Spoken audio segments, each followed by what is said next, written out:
তো এই কোরআনকে আল্লাহ তাআলা তার রাসূলের উপর 114টি সূরা হিসেবে নাজিল করেছেন।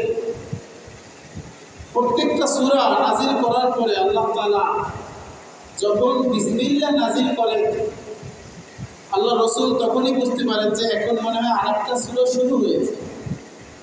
ভালো করে খেয়াল করেন, একটা সূরা নাজিল হওয়া হইতেছে আজকে, কালকে, একদিন, 2 দিন, 1 মাস, 1.5 মাস, একটা সূরা নাজিল হইতেছে।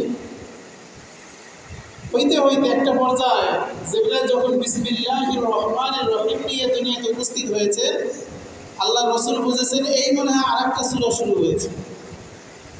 তো এইভাবে কোরআনের 114টি সূরা, প্রত্যেকটা সূরার শুরুতে বিসমিল্লাহির রহমানির রহিম নাজিল করেছেন কে? শুধু একটা সূরার শুরুতে বিসমিল্লাহ নাই। কয়টা সূরার শুরুতে? একটা সূরার শুরুতে বিসমিল্লাহ নাই। সেই সূরার নাম কি? সূরা তাওবা। কি সূরা ভাই? সূরা তাওবা।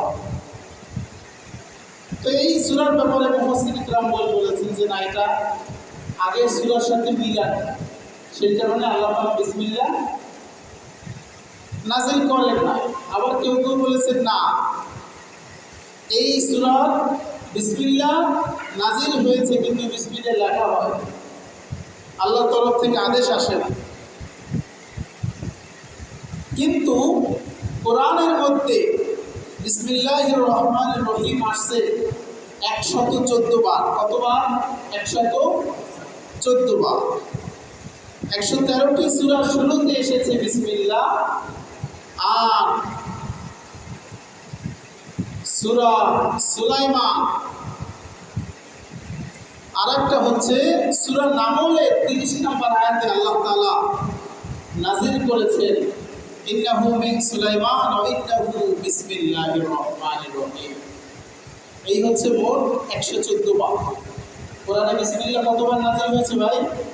114 বার। আল্লাহ তাআলা কোরআনের শুরুতে বিসমিল্লাহ এনে আমাদের ইঙ্গিত করেছেন, দুনিয়াতে যেই কাজ করবা ওই কাজের শুরুতে যদি বিসমিল্লাহ করো, রহমত দান করবেন কে? বরকত দান করবেন কে? আল্লাহ তাআলা কোরআনে বলেন ইন্নাহু মিন সুলাইমান ওয়া ইন্নাহু বিসমিল্লাহির রহমানির রহিম।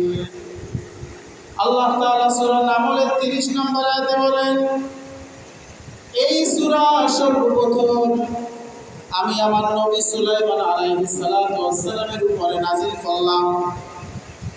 এই সূরার প্রচলন আমার নবী সুলাইমান সর্বপ্রথম প্রচলন করেছেন। সুলাইমান আলাইহিস সালাতু ওয়াস সালামের জামানায় সুলাইমান নবীকে আল্লাহ তাআলা এত শক্তি দান করেছেন।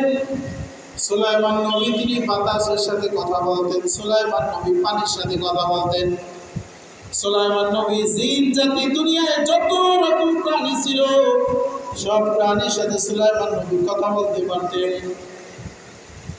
আল্লাহ তাআলা সুলাইমান আলাইহিস সালাতু ওয়াস সালামকে ক্ষমতা দান করেছেন তার বাবার বিনিময়ে। কার বিনিময়ে? তার বাবা দাউদ আলাইহিস সালাতু ওয়াস সালাম আল্লাহ তাআলার কাছে দোয়া করেছেন, আল্লাহ আমাকে আপনি বরকত নাযিল করেন, আমাকে আপনি তৌফিক দান করেন।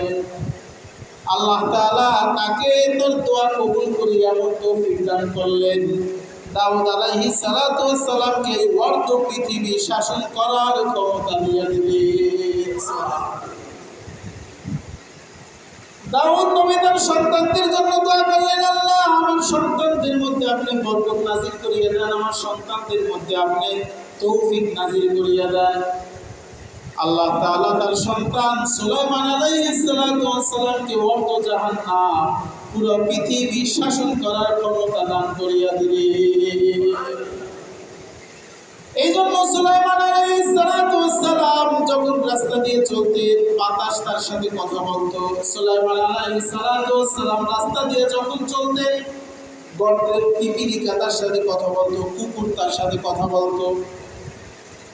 সুলাইমান আলাইহিস সালাতু ওয়াস সালাম একদিন এইভাবে চলতেছেন, চলতে চলতে আকাশ পথে যখন বাতাস তার সিংহাসনকে উড়ায় নিয়ে এক দেশ থেকে আরেক দেশে নিয়ে যায়, একটা পিপিলিকা মাটিতে বসে বলতেছে, আল্লাহ আপনি সুলাইমানকে জানি কত ক্ষমতা দান করেছেন, কারণ তার পুরো একটা সিংহাসন সে আকাশে ভাষায় ভাষায় ঘুরে বেড়ায়। কি বলছে?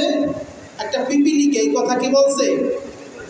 সুলাইমান আলাইহিস সালাতু ওয়াস সালাম বাতাসকে বললেন, বাতাস আমার সিংহাসন নিচে নামাও। কোথায় নামাও? নিচে নামাও। পিঁপড়াকে ধরলেন, পিঁপড়াকে ধরার পরে হাতের মধ্যে যখন উঠাইলেন, ফাতাবাসসামা দাহিকা, সুলাইমান আলাইহিস সালাম হেসে দিলেন। কি করলেন?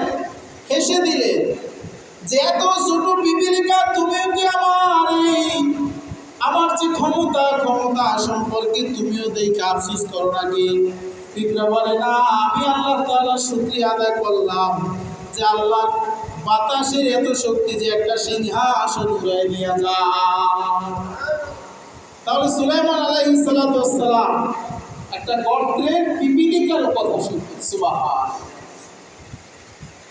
এই সুলাইমান আলাইহিস সালাতু ওয়াস সালাম একদিন সংবাদ পাইলেন আর এই রাজত্বকালীন যত পৃথিবীর বুকে যত জায়গা আছে তার মধ্যে একজন শাসক আছে যার নাম বিলকিস, রানী বিলকিস। নাম কি ভাই? রানী বিলকিস। সেই সংবাদ পাইলেন একজন শাসক আছে, মহিলা শাসক, তার শাসন ব্যবস্থা বেশি ভালো না। সে তার যতগুলো সামনে মুরিদা ছিল সবাইকে বসাইলেন। বসানোর পরে সকলকে বললেন, ওই যে রানী বিলকিস আছে তার যত বড় এরিয়া আছে, তার বাহাদুরি, তার ক্ষমতা, ওই পুরা জমিটুকুকে জাগাইয়া আমার সামনে পারলে হাজির করিয়া দাও। রানী বিলকিসের তার যে রাজপ্রাসাদ এটাকে জমিন সহকারে জাগাইয়া আমার সামনে কি করো? হাজির করিয়া দাও। সামনে উপস্থিত আছেন কোরআনের হাফিজ। এক নম্বরে কারা ভাই? কোরআনের হাফেজ। দ্বিতীয় নম্বরে তার সামনে উপস্থিত ছিলেন জিন জাতিরা। তৃতীয় নম্বরে তার সামনে উপস্থিত ছিলেন অন্য অন্য জাতি, বাতাস, আগুন, পানি, অন্য অন্য বিষয়। সুলাইমান আলাইহিস সালাতু ওয়াস সালাম বললেন, ওই রানীর প্রসাদ আমার সামনে অনেক বেশি তাড়াতাড়ি কারা উপস্থিত করিয়া দিতে পারবা? সর্বপ্রথম বাতাস বললেন, আমি সেইটাকে উড়াই নিয়ে আনতে পারবো, তবে আমার সময় লাগবে 3 দিন। কতদিন? 3 দিন। সুলাইমান আলাইহিস সালাতু ওয়াস সালাম বললেন, না, এত সময় অপেক্ষা করা যাবে না, আরো কম সময়ের মধ্যে কে আনতে পারবা? দাঁড়াও। একজন জিন দাঁড়াইলেন। জিন বলতেছে, বাদশাহ আপনি বসা আছেন, বসা থেকে উঠে দাঁড়াইবেন, দাঁড়াইয়া আবার একটু বসবেন, যতটুকু সময় লাগবে এই সময়ের মধ্যে আমি বিলকিসের সমস্ত প্রসাদ আপনার সামনে এসে উপস্থিত করব। সুবহানাল্লাহ। এটা জিনের ক্ষমতা। একটা জিনের ক্ষমতা এত বেশি, আল্লাহ তাআলা তাদেরকে এত ক্ষমতা দিয়েছেন যে আপনি ঘরে খাটের উপরে শোয়া থাকবেন, আপনার জানালা দরজায় সব জায়গায় তালা লাগানো, কিন্তু আপনার দরজার নিচে যে ছোট ফাঁক আছে এই ফাঁকা দিয়ে আপনাকে সহ, আপনার খাট সহ আপনাকে বাহিরে নিয়ে যাইতে পারবে। এটা হচ্ছে জিনের ক্ষমতা। এটা কি ভাই? জিনের ক্ষমতা। আল্লাহ তাআলা জিনকে এই ক্ষমতা দান করেছে। তো সেই জিন বলতেছে, ও সুলাইমান পয়গম্বর, আপনি বসা থেকে উঠে দাঁড়াইবেন এবং দাঁড়ানো থেকে বসবেন, যতটুকু সময় লাগবে এই সময়ের মধ্যে আমি আপনার সামনে রানী বিলকিসের তার যে প্রসাদ আছে এটা আমি আপনার সামনে এসে কি করবো? হাজির করবো, উপস্থিত করবো। সুলাইমান আলাইহিস সালাতু ওয়াস সালাম বলেন, না, আরো সময় কম। আরো সময় কি? কম। সুলাইমান আলাইহিস সালাতু ওয়াস সালাম যখন আরো কম সময় চাইলেন, তার সামনে একজন হাফিজ কোরআন সে দাঁড়ায় বললেন, সুলাইমান আলাইহিস সালাতু ওয়াস সালাম, আমি আরো কম সময়ের মধ্যে আপনার সামনে আমি উপস্থিত করে দিতে পারবো। সুলাইমান বলেন, কত কম সময়? বলে, আপনি আমার সাথে কথা বলতেছেন, একটা পলক দিতে যতটুকু সময় লাগবে আমি এর আগে আপনার সামনে ওই রানী বিলকিসকে নিয়ে উপস্থিত করব। সুবহানাল্লাহ। তাহলে যখন হুকুম করলেন যে পারলে এনে দেখাও, আল্লাহ তাআলাকে ওই হাফেজে কোরআন আদেশ করলেন, আল্লাহ আপনার কোরআন আমি বুকে ধারণ করেছি, আপনার কোরআন আমি মুখস্থ করেছি, আর আপনার কোরআনে যেই পথে চলতে বলা হয়েছে আমি ওই পথে চলতেও আছি। আমি আপনার কোরআনের দোহাই দিয়ে বললাম, রানী বিলকিসের রাজপ্রসাদ সহকারে আমার বাদশাহ সুলাইমানের সামনে এখনই আপনি উপস্থিত করে হাফিজি কোরআন বলতে যতটুকু দেরি, আল্লাহ উপস্থিত করতে তত দেরি করেন না। তাহলে কোরআনের দাম আছে না বা নাই? আছে না নাই? অবশ্যই আছে। আমরা বুঝি না, অনুধাবন করি না, বিদায় কি করি না, আমরা বুঝতে পারি। সুলাইমান আলাইহিস সালাতু ওয়াস সালাম রানী বিলকিসকে একটা এই রাজপ্রসাদ তুলে আনার আগে একটা তাকে বার্তাবাহক চিঠি পাঠাইলেন। চিঠি পাঠানোর আগে সর্বপ্রথম লাগলেন ইন্নাহু মিন সুলাইমান ওয়া ইন্নাহু বিসমিল্লাহির রহমানির রহিম। এই চিঠিটা আমি সুলাইমান নবীর পক্ষ থেকে এবং চিঠির শুরুতে লেখা দিলাম বিসমিল্লাহির রহমানির রহিম।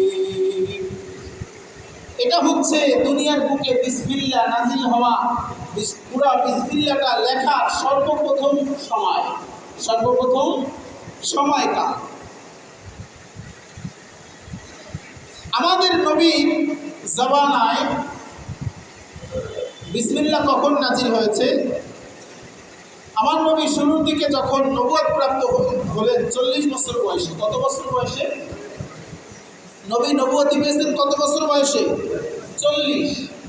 তো 40 বছর বয়সে যখন নবুয়তি পাইলেন, পাওয়ার পরে এক একটা এলাকা যুদ্ধ করে জয় করতেছে আর ইসলামের প্রচার প্রসারের কাজ চলতেছে। তো সুলাইমান নবী এক এক বাদশার কাছে, আমাদের নবী এক এক বাদশার কাছে যখন চিঠি পাঠানো শুরু করলেন, তখন পর্যন্ত আল্লাহর নবী পুরা বিসমিল্লাহির রহমানির রহিম সম্পর্কে অবগত ছিলেন না।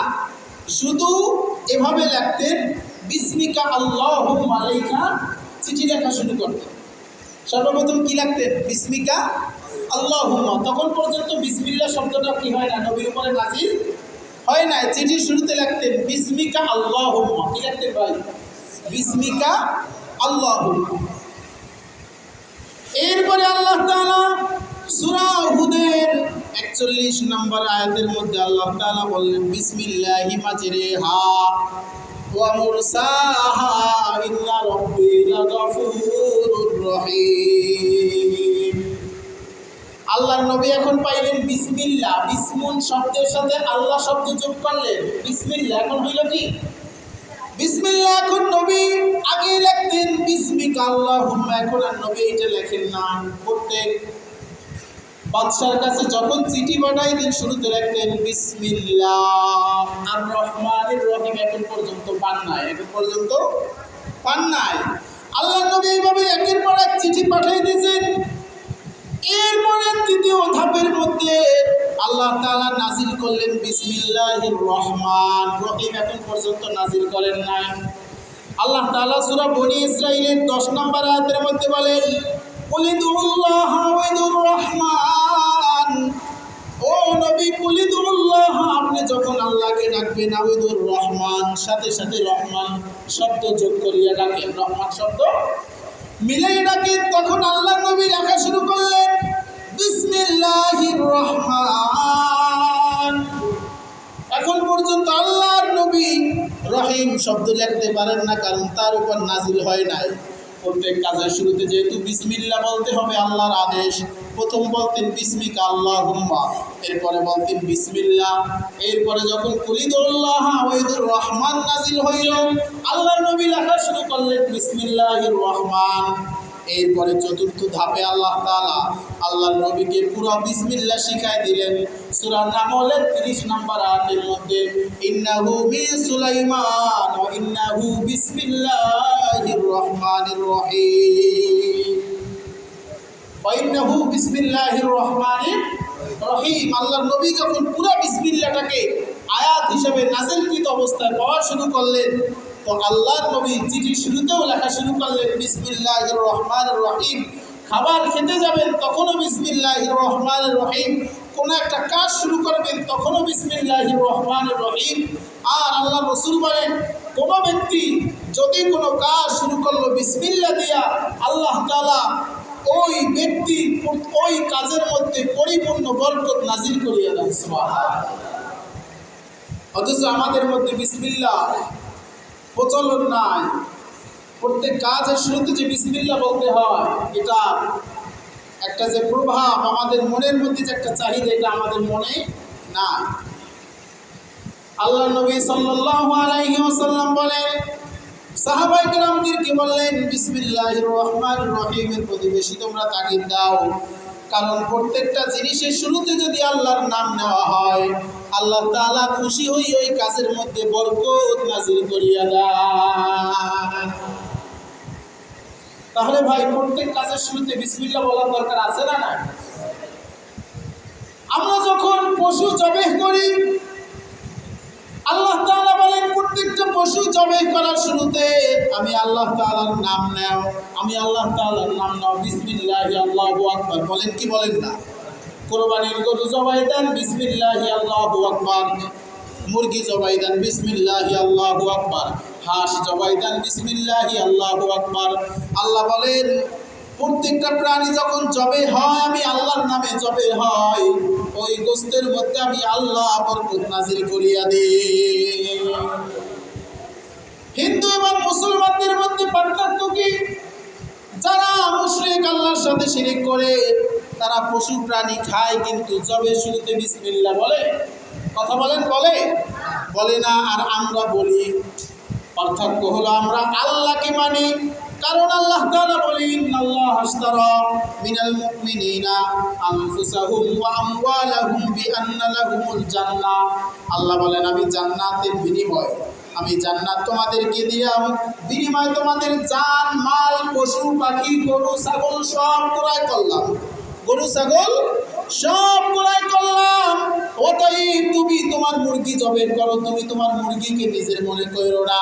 তুমি তোমার হাঁস জবাই করবা, হাঁসকে তোমার নিজের মনে কইরো না। তুমি তোমার সম্পদকে ব্যয় করবা, তুমি তোমার সম্পদকে নিজের মনে কইরো না। ইন্নাল্লাহা আশতারা মিনাল মুমিনিনা আনফুসাহুম ওয়া আমওয়ালাহুম বিআন্না লাহুমুল জান্নাহ। তোমার জান্নাত তোমাকে আমি দিলাম, আর তোমার ধন সম্পদ মাল সব আমি আল্লাহ তাআলা নিজের জন্য করে নিলাম। এখন তুমি আমার গরু জবাই করবা, সুতরাং জবাই করার শুরুতে বিসমিল্লাহ বলো। তুমি ছাগল জবাই করবা, ছাগল জবাই করার শুরুতে বিসমিল্লাহ বলো। কারণ আমি আল্লাহ কোরআনের শুরুতে বিসমিল্লাহ নিয়ে প্রমাণ করিয়ে দিলাম, যে এই কাজের শুরুতে বিসমিল্লাহ লেখা হয়, ওই কাজের মধ্যে বরকত নাজিল করিয়ে দেন কে? আল্লাহ। এই জন্য আল্লাহ তাআলা আদেশ করেছেন, ওয়ালা তাকুলু মিম্মা লাম ইযকার ইসমুল্লাহু আলাইহি। খবরদার, তোমরা ওই খানা খাবা না, ওই গোশত খাবা না, ওই প্রাণীকে ভক্ষণ করবা না যেই প্রাণীকে বিসমিল্লাহ আল্লাহ তাআলার নাম ছাড়া জবেহ করা হয়। আল্লাহ তাআলার নাম ছাড়া জবেহ করা হয়। এজন্য দেখবেন অনেক সময়, আপনারাও খেয়াল করবেন, মুরগির দোকানে যারা জবেহ করে, যারা কাজ করে, তো এই জবেহ করার ক্ষেত্রে যদি কোনো হিন্দু জবেহ করে, তার জবেহকৃত মুরগি, হাঁস এগুলো খাওয়া যাবে না, কারণ সে বিসমিল্লাহ বলে নাই, আর বিসমিল্লাহর প্রতি তার বিশ্বাস নাই।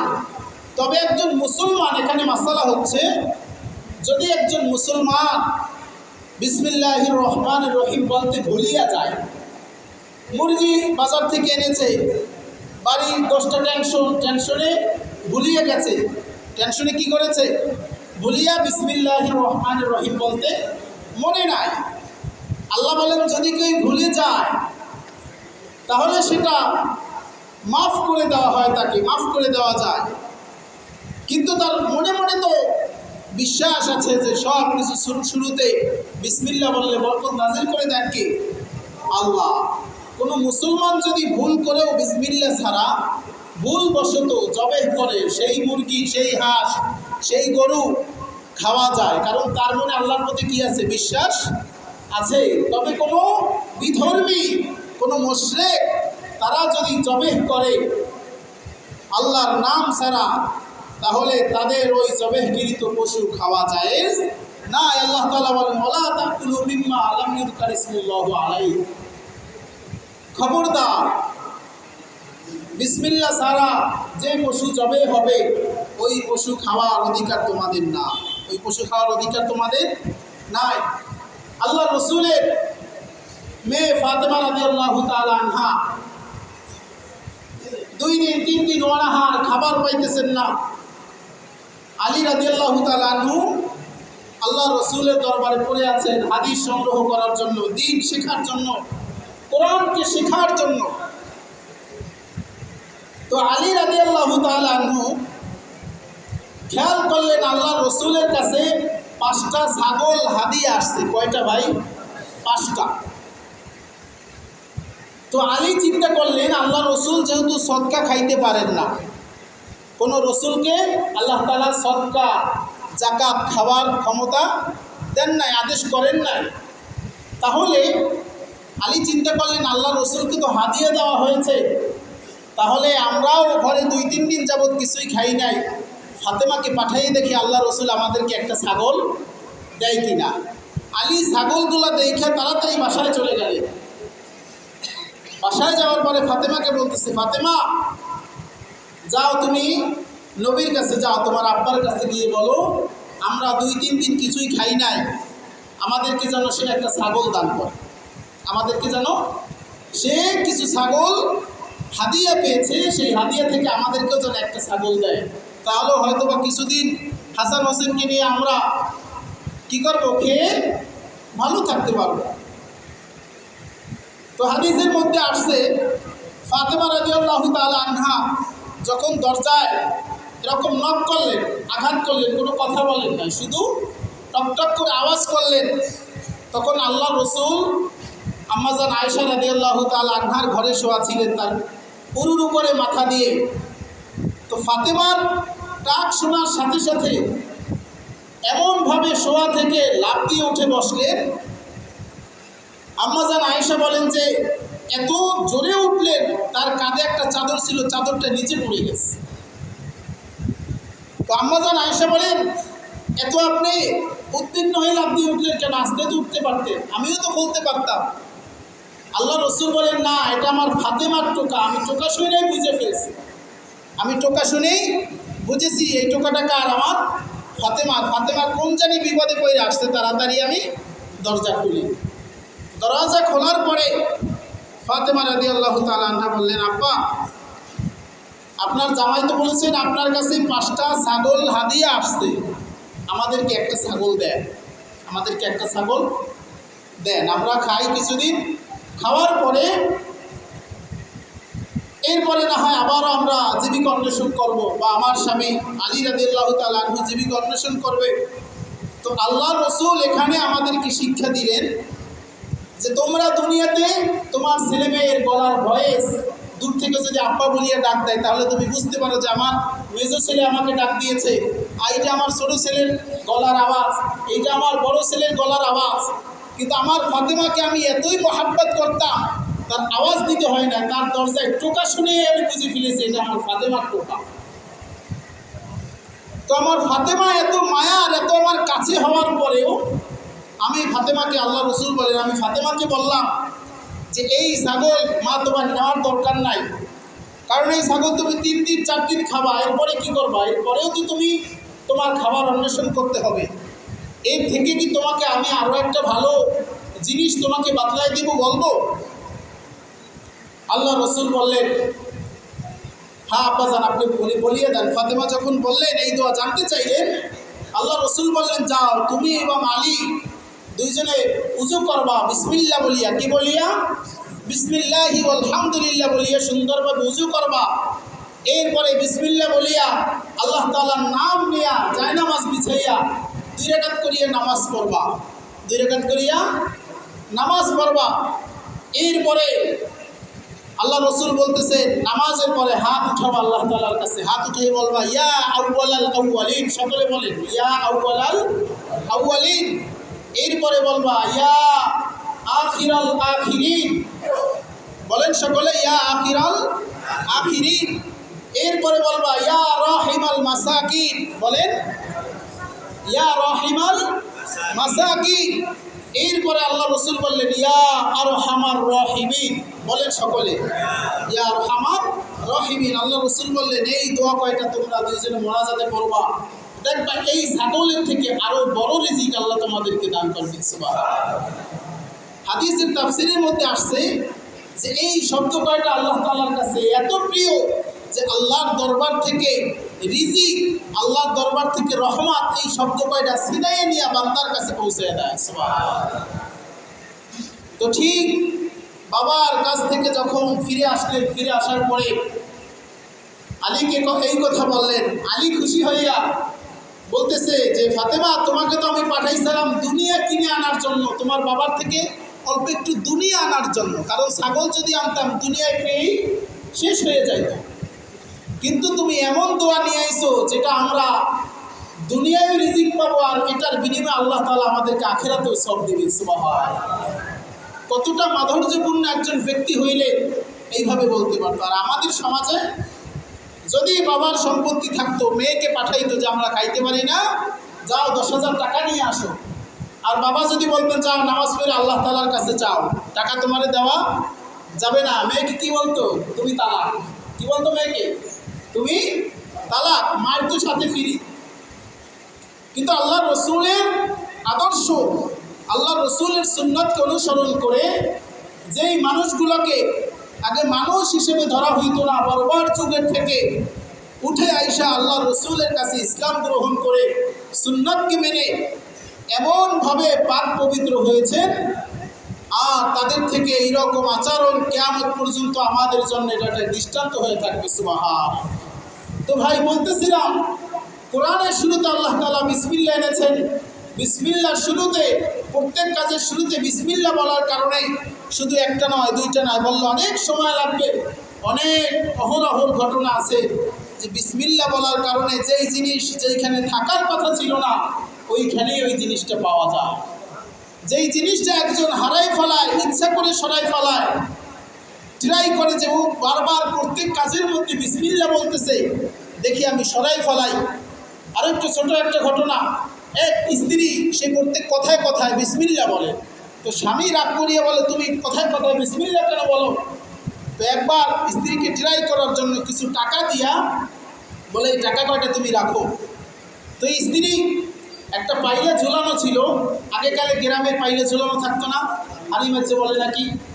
তো এর মধ্যে স্ত্রী যখন বিসমিল্লাহ বলিয়া টাকা কয়টা, টাকার পোটলাটা রাখলেন, স্বামী দেখা ওই পোটলাটা কয়েল টাকা এগুলো খালের মধ্যে ফেলাই দিয়েছে, কূপের মধ্যে, যে দেখি বিসমিল্লাহ বলিয়ে তুমি সব জিনিস পাইয়ে যাও, আজকে পাও কিনা। আমি ইচ্ছে করে ফেলাই দিলাম, আজকে তুমি পাও কিনা। তো স্ত্রী যখন স্ত্রীর কাছে আবারও ওই থলিটা চাইলেন, স্ত্রী বিসমিল্লাহির রহমানির রহিম বলিয়ে যখন হাত দিলেন, হাত দেওয়ার সাথে সাথে ওই থলিটা তার কাছে যখন বের করে দিলেন, স্বামী অবাক দৃষ্টিতে তাকাই আছে যে যেই থলিটা আমি নিজে ফেলাই দিছি এখানে আসলো কীভাবে। তো স্ত্রীর কাছে যখন ঘটনা খুলে বললেন, তখন স্ত্রী যেহেতু নেককার ছিলেন, সে বলেন আল্লাহর নামের এত ফজিলত, এত পাওয়ার যে যেই জিনিস যেখানে থাকার কথা ছিল না, আল্লাহর নাম নিলে ওই জিনিস ওইখানে পাওয়া যায়। এজন্য সকলকে বলবো, আমাদের প্রত্যেক কাজের শুরুতে, যারা গাড়ি চালাবো গাড়ি চালানোর শুরুতে বিসমিল্লাহ, যারা দোকান দেয় দোকানের ঝাপ খোলার শুরুতে বিসমিল্লাহ, প্রথম কাস্টমার আসছে টাকাটা লওয়ার শুরুতে বিসমিল্লাহ, শুরুতে যদি বিসমিল্লাহ হয়ে যায়, আল্লাহ তাআলা আশা করা যায় আমাদের প্রত্যেকটা কাজের বিসমিল্লাহ বলার কারণে পরিপূর্ণ বরকত দান করবেন। আমরা সকলে এই কাজ করতে রাজি আছি তো ভাই? ইনশাআল্লাহ।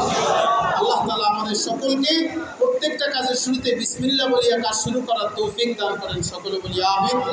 ওয়া আখিরু দাওয়ানা আলহামদুলিল্লাহি রাব্বিল আলামিন। যারা কাবলাল জুমা সুন্নাত 4 রাকাত পড়েন না, তারা সুন্নাত পড়েন।